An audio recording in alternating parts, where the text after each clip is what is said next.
Hello and welcome to this explanation of ways to enhance your forearm plank. So my name is Jeremy Hill. I've been a personal trainer for over 11 years and I've really taken a deep dive into understanding some of these base core line movements, and I'm just going to give you a nice overview on how you can enhance your forearm plank, because this is a great place for a lot of people to start to engage their core, learn stability, align their spine, and connect at a deeper level. So again, I'm here to make things easier and more graceful for you, and these little tips can actually, progress you into a, maybe a just standard plank, like a high push-up plank, quicker, or even if you do just want to like digress and then go into a level 1 phase and use a forearm plank.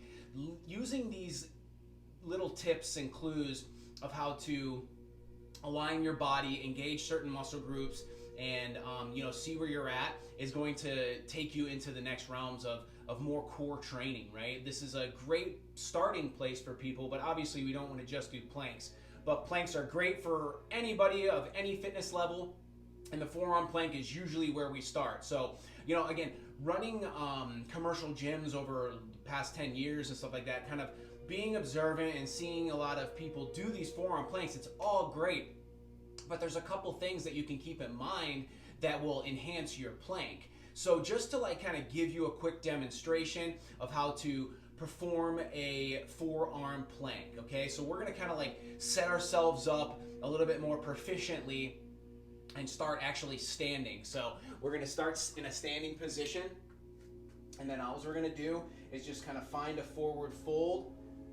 Feet are about hip width apart. I like to squat down, find the hands to the mat, the knees to follow, and then kind of walk up just a little bit. And then here we go. We're gonna actually kind of sit our butt back and then find the elbows to the floor. So the main nuance that I want you to think of is keeping your elbows in and your hands far away. So this is actually gonna create a counter force for you to help yourself engage your lats more. Right? Usually what happens is a lot of the people you'll see grabbing on, and then the shoulders will rise and the neck will tuck underneath, the chin will tuck. And what we want to do is actually reach with the crown and engage the lats more so that we are able to keep this shoulders and the hips at the same height. So as we find our hands to the ground, we're thinking hands far away, elbows in, lats locked, right? It's like if you had a crown on, you're reaching forward with your crown. Obviously not too much because you want the shoulders to be above the elbows. But from here, just start to load your elbows and hands a little bit more and take one foot back, then the next. And then once you find your stability, start to pack those shoulders more. Feet are about hip width apart. And a common nuance is this, is being able to tuck your pelvis underneath and then evacuate air from your body. So breathe out, pack the lats more, and start to just sip in air, kind of remaining a little bit more empty than usually you would be, is just going to close your rib cages and engage the whole front abdominal wall. And then from your flexion in your glutes, this is going to stabilize the entire core. And then you're thinking elbows in, hands far away, lats locked, reaching with the crown.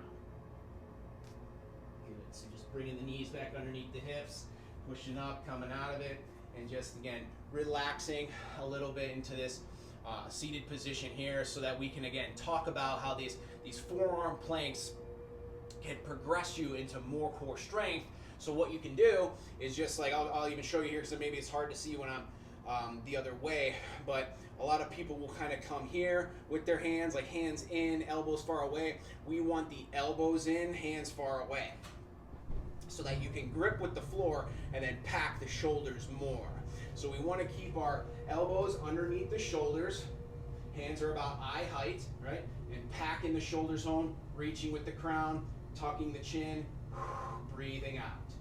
So again, these positions really, really good for aligning the spine, engaging the core, and they will be a great progression model for you to eventually get into a high push-up plank, which I will dive deep into in another share. But I hope this video has found you well.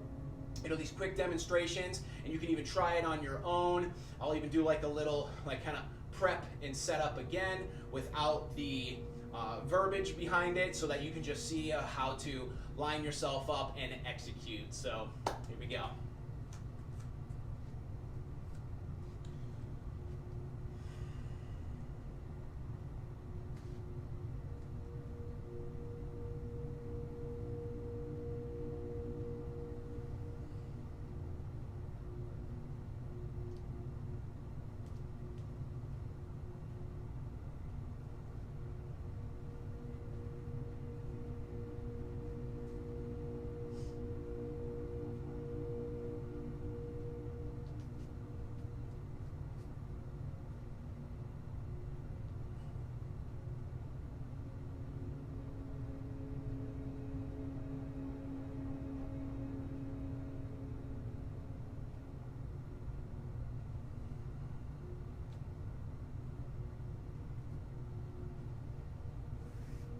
Very good. Again, a good like 3 sets of about 10 to 30 seconds I think is a great starting place for a lot of you humans. And again, from there, doing it level on the floor is going to be challenging. But if you start to rise your hands up or get on an elevated surface, put a few pillows down, a bench, whatever is comfortable for you, a chair, the body coming this way is going to be a little bit less gravitational, and then obviously over time you start to load more and then rise the legs. So if you want a little bit more of an advanced version, prop the feet up on something, but still align those same cues as before, these principles of shoulders down, elbows underneath the shoulders, elbows in, hands far away, breath out to the belly, tucking the chin, regressing the head, and then holding that plank, right? Flexing that butt behind you, connecting with that out breath to the core so that you can syncopate everything together, and then everything becomes a little bit more core focused. So again, I hope this video has found you well. If you like it, be sure to hit that like button, and please subscribe to my channel. I'm going to be sharing a lot more videos on how to just enhance certain movements and just form on certain movements that are very applicable to all of us humans for core strength, human development, human performance. So until the next share, namaste.